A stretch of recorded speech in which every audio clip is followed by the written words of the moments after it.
Hi guys, welcome back to the Back to Basics 2 series where my wonderful fiance Michael is teaching me how to trade. Apparently this time we're doing a test, so Test number 2. we'll see how she goes. So, if you're new here and this is the first one you're seeing, this episode 10, there's a playlist on both of our channels. Go check those out. Shameless plug time. Check us out. If you're seeing us in one place, check us out in the other, and vice versa. So we're doing a test. So I'm going to give you a while to read this question here. Oh, define support. Okay.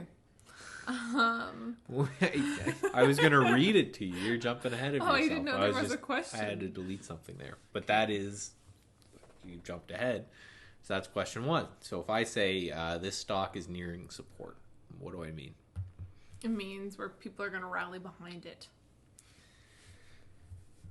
Buy it. Kind of. Buy it. But how do I know that it's potentially support? Again, so first thing before Brian Shannon comments, because he gets mad at me, but it's never support. You never know it's support until after. So it's potential support. But how would I look at a chart and say, I think this is an area of potentially could act as support? So if the chart's going along and it's hitting a certain point, and then like if it's falling and then it bounces back up because people were there to buy it, and then if it gets to a certain point, that the top of it is resistance. It is to find support. You're going way ahead. So you're looking at a chart. How do you know that this area maybe wins? One that acts as support. Because it's an area, a price maybe that has triggered some buying action repeatedly. Good. That's right. Okay, so on this chart, where would you draw support? First, I'll point out there is no right answer, right? People will do this a little bit differently depending on certain things. This is the art part of the art and science with trading. But where would you draw a support line? Like kind of where that gray line is? Just point it with your finger and I'll do it with the line over here. There, because it hits there and there. So right over that line there like that? Yeah, ish. Maybe a little bit further down. A little bit further down. Just a smidgen. So like that? Yeah. Okay, so on this whole test, what I did is I went through and I drew my own to see how close you would get to what I did. Okay. That's why you look forward. If you see her looking over there, she's cheating. Just by the way, that's where I drew 50 lashings. That's where I drew my support line. Ooh. So that was pretty good, right? So you'll notice some things, right? One, some people will include the little wicks on the candle. Some people will do a best fit. You'll notice that even over here, it pierced quite a bit below. But you see how that's a green candle that went below? Mm-hmm. So what does that mean? Like what happened on that day that makes me want to ignore that day and not move my line below that? Well, it closed above it. Right. So that's, some people will say you want to include all the wicks and all of this. Some people say you just want to include the closing prices. Again, this is the art and the art of the science. You could have, in theory, drawn one way down here, right? You could have said, well, I think support's way down there because that's the low of where I'm watching. Some people, they want to ignore those chart bits, so that would be another valid line right there. What about even further up to like there? Yeah, well, just that because as well. the support's broken doesn't mean that it's gone forever, but that could be a valid one depending, right? Again, there's no you're wrong, there's just how you do it. Now, if you said, right, there's my support or something, that wouldn't make a whole lot of sense because there's really nothing there. But, where you move them isn't. And in the long run, They can see what you're clicking to. Well, they can see those lines. Okay. Yeah. All right. It's Microsoft. Okay. Same thing.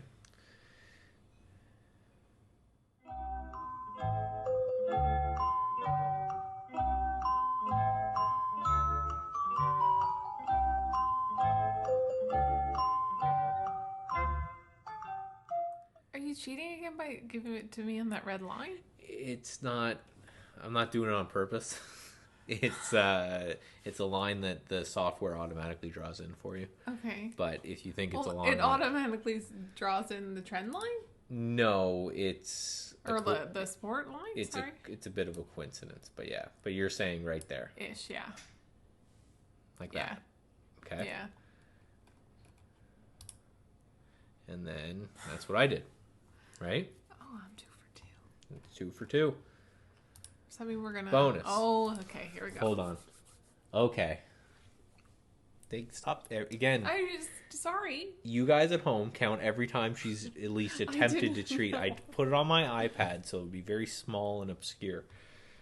I didn't cheat. So you're not looking just for support here. Okay.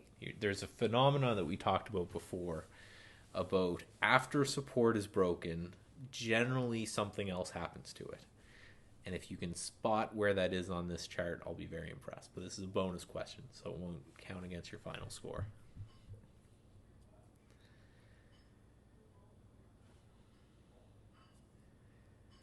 So I want you to describe the phenomenon and where it is. The phenomenon. So we always talked about this. Prior support will generally act as future X. So I think kind of by the green line there, the red line again, and then it bounced there, and then it just kept going. It broke support up here. No, wait. Support would be the other way. So it broke support here. Right, and when support's broken, what's the phenomenon why do we usually watch support that's been broken before?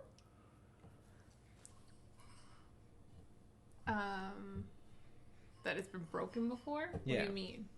So we talked about when support as an area is broken. Yeah. It sometimes transforms into... You can give up if you want. You just miss your bonus point.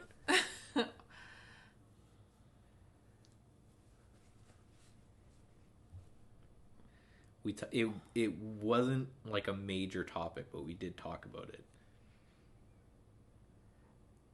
Because that line will then become resistance. Right. So, where do you think that is? Right where that red line is, over here. Close. Frig. So the red line is a little bit too low. Yeah, so the green line is where I said initially. Right. And then this is what I drew in. Right? So I showed that prior support right here may become, and I did this yesterday. If we look at Facebook today, it's same in the same area. So then the question becomes, could you make a trading plan based off of this? Right? You know that this is a point, and we talked about why this happens, is it just becomes a point that people are interested in because they saw the price turn the last time it was there, basically. Right. Right? So prior support becoming future resistance is a game plan. You could short Facebook right there under that synopsis and just say, if it gets above this area, then that's where I'm wrong. And if it works and it rolls back over and goes to lows, then great. So there's your bonus.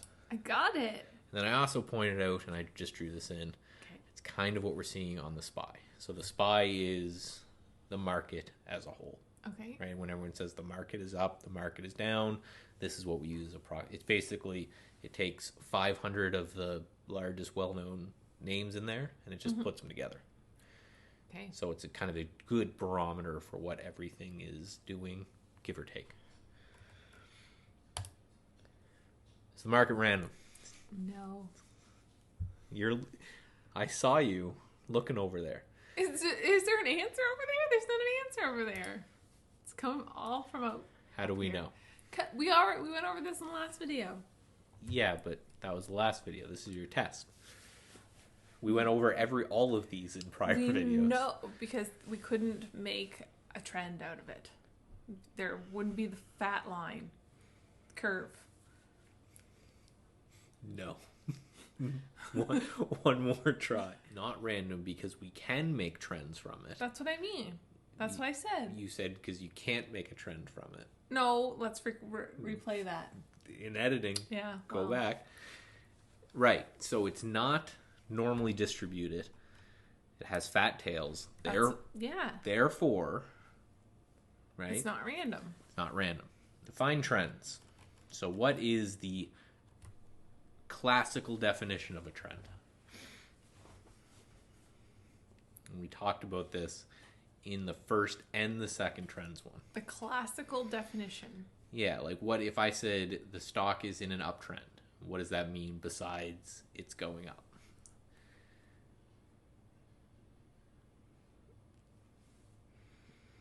It was I intentionally duplicated the same slide in both the first trends and the second trends. All right. Video, and it was a very clear-cut definition of a trend that you really can't mistake. I don't know. It's -1. So the definition of an uptrend would be higher highs and higher lows. Definition of downtrend, lower highs and lower lows.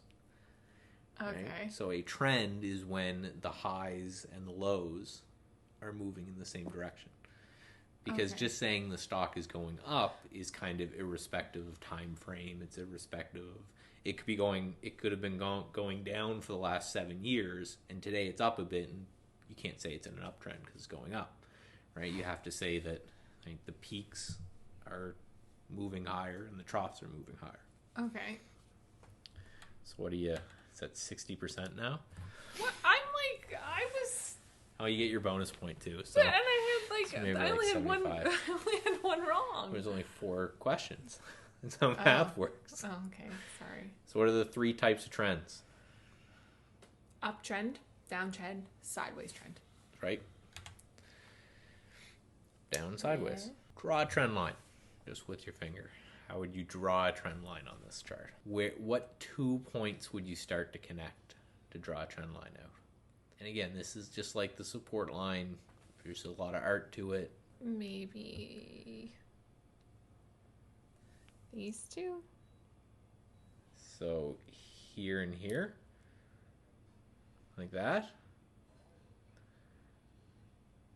Yeah. Okay. That could work. Now. But it doesn't, so. That's how I drew a trend line. Okay. Connecting remember to draw a trend line on something going up, you connect the troughs. Right.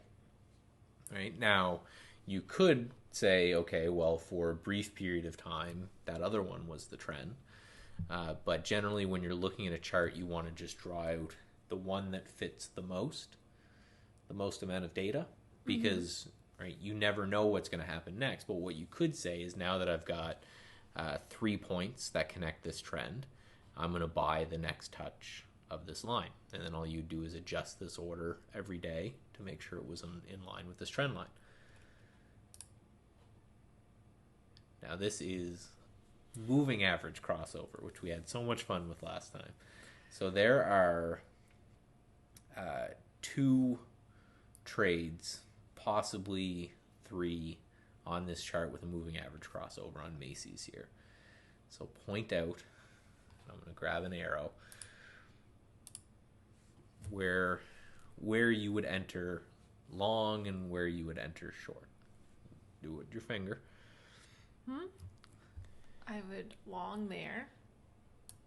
Right there? Yeah. Okay. I would short. It looks like you could have shorted there and there. Maybe. But I was short there. There. Okay. So then that's what I did.